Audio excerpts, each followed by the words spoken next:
আজ আমাকে কথা বলতেই হবে ইনশাআল্লাহ, কারণ আগামীতে আবার আপনাদের সাথে দেখা হবে কিনা আমি জানি না। কথা বলতেই হবে। বসেন, কেউ দাঁড়িয়ে থাকবেন না।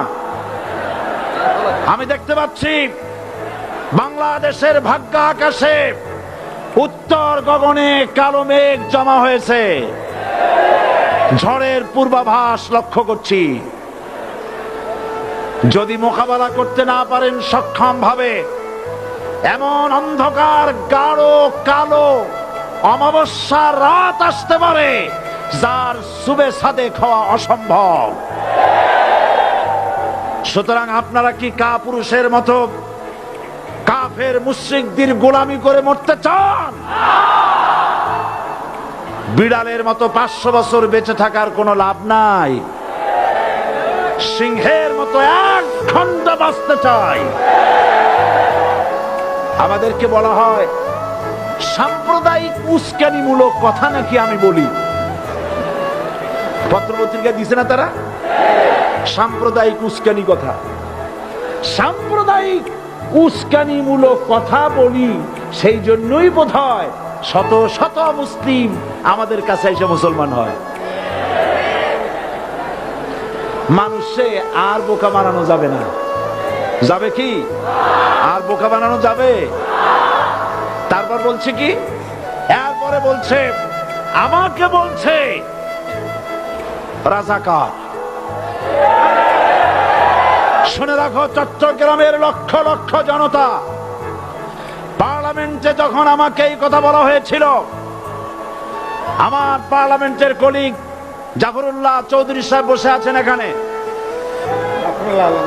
হ্যাঁ, জাফরুল ইসলাম চৌধুরী বসে আছেন পাশে। প্রধানমন্ত্রী সুদ্ধা, অন্তত 3 শতাধিক পার্লামেন্টের সম্মানিত সদস্যরা সেদিন বসা।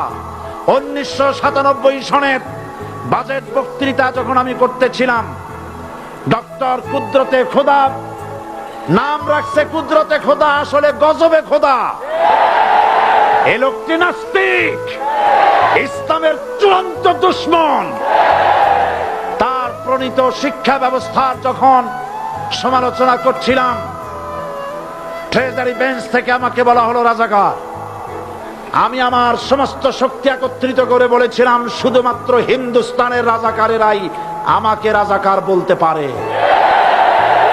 আমি বলেছিলাম 1973 সন পর্যন্ত আমি বাংলাদেশের কোন রাজনৈতিক দলের নেতা এবং কর্মী ছিলাম না। আমি রাজাকার নই। আমাকে রাজাকার বলে যদি তাকেও প্রমাণ করতে না পারে, 10 কোটি টাকার মানহানি মামলা দায়ের করব। আমার এই বক্তব্য সারা দুনিয়া শুনেছে। পার্লামেন্টে আমার এই বক্তব্য রেকর্ড হয়ে আছে। সেদিন 3 শতাধিক পার্লামেন্ট মেম্বারের কেউ আমার চ্যালেঞ্জ গ্রহণ করেন নাই। যে কোনো ব্যক্তি পার্লামেন্টে গিয়ে আমার বক্তৃতা দেখে আসতে পারেন। এরপরে 1997 সনের 7ই অক্টোবর দৈনিক জনকণ্ঠ পত্রিকা যখন আমার বিরুদ্ধে লিখলো, সেই পত্রিকায় সাইদির ওপেন চ্যালেঞ্জ 8ম পাতা, 1997 7ই অক্টোবর, এত বড় 2 কলমে হেডিং। সেখানে আমি বলেছি, বাংলাদেশের সকল সাংবাদিক, গোয়েন্দা বিভাগ, বাংলাদেশের সকল বুদ্ধিজীবীকে আমি আমার পিরোজপুরে আমন্ত্রণ করছি। আমার উপস্থিতিতে যদি কেউ প্রমাণ করতে পারে বাংলাদেশের স্বাধীনতা যুদ্ধের বিরুদ্ধে আমার কোনো ভূমিকা ছিল, সজ্ঞানে স্বেচ্ছায় জাতীয় সংসদের সদস্য পদ থেকে পদত্যাগ করব। 3 বছর পার হয়ে গেছে, আজ পর্যন্ত কেউ এই চ্যালেঞ্জের মোকাবেলা করে নাই। সুতরাং আমাকে যারা রাজাকার বলবে, তারা পিতৃ পরিচয়হীন অবৈধ সন্তান।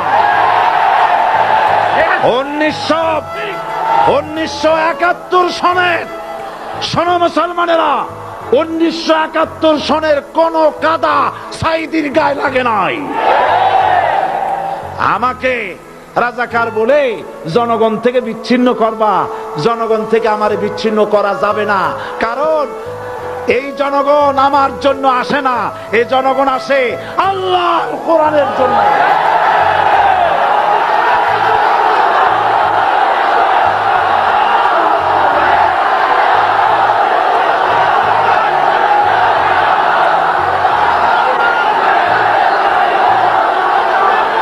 আজকে আর যারা ইসলামের কথা বলে, যারা ইসলামের কথা বলে তারাই রাজাকার, তারাই মৌলবাদী। মৌলবাদী বললে আমরা অসন্তুষ্ট হই না, কারণ মৌলবাদী শব্দটা আসছে মূল থেকে। মৌল শব্দ এসেছে মূল থেকে। মূলবাদী তার মানে যারা মূলে আছে। মূল হলো কোরআন, মূল হলো হাদিস, মূল হলেন আল্লাহ, মূল হলেন আল্লাহ রসুল। আমরা আছি মূলে। এখন বলেন তো মূলের শক্তি বেশি না আগার শক্তি বেশি? আমাদের যারা মৌলবাদী বলে ওরা হলো আগাবাদী। মূলে আছে কত কোটি? 12 কোটি। মূলে আছে কত কোটি? আর আমাদের যারা মৌলবাদী বলে ওই থাকো গাছের আগায়, আমরা মূলে। লাফালাফি বেশি করবা না, 12 কোটিতে গাছের গোড়া আসতে নানা দেবে, মামু বাড়ি দিল্লি গিয়ে পড়বা, বাংলার জমিনে জায়গা হবে না। এ কথা বিশ্বাস করো। বাংলাদেশের মুসলমানদের শরীরে এক বিন্দু রক্ত থাকতে শয়তানের তৈরি করা ধর্ম নিরপেক্ষ মতবাদ বাংলার জমিনে কায়েম হতে দেওয়া হবে না, হবে না।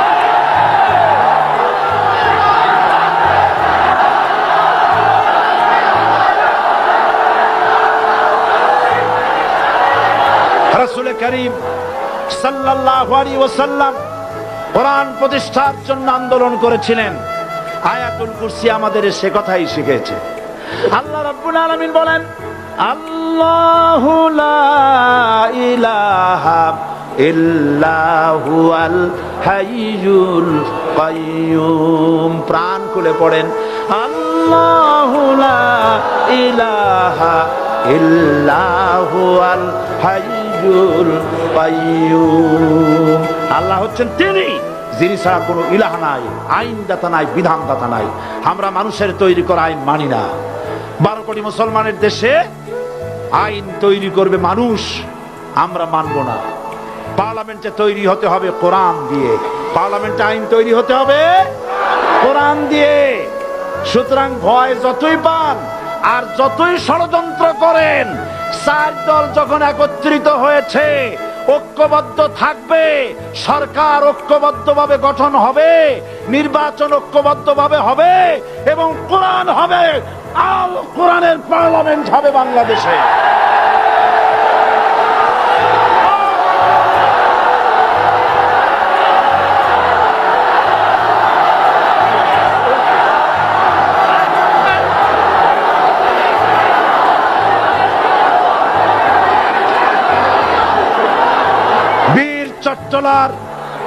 বীর চট্টলার মুসলমানেরা, বীর চট্টলার মুসলমানেরা স্বাধীনতার ঘোষণা, এই চট্টগ্রাম থেকে স্বাধীনতার মহান ঘোষক প্রেসিডেন্ট জিয়াউর রহমান সাহেব দিয়েছিলেন।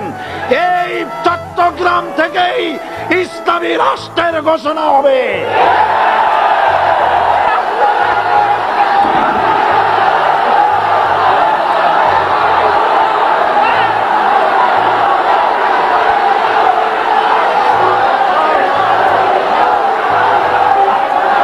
আশাবাদী আপনারা অবশ্যই তা পারবেন। আমি 100% বিশ্বাস করি ইনশাআল্লাহ। কারণ যে ষড়যন্ত্রের মোকাবেলা করে স্থানীয় রাজনৈতিক দলের নেতৃবৃন্দ কোরআনের মাহফিল সিনায় এনেছেন, আমি প্রথম দিনই বলেছি চট্টগ্রাম তাফসিরুল কোরআন মাহফিল কোন রাজনৈতিক দলের প্রতিনিধিত্ব করে না। এটা কোন জামাত শিবিরের একক সম্পদ নয়, এটা চট্টগ্রামের মুসলমানদের কলিজার টুকরা তাফসিরের মাহফিল। সুতরাং এই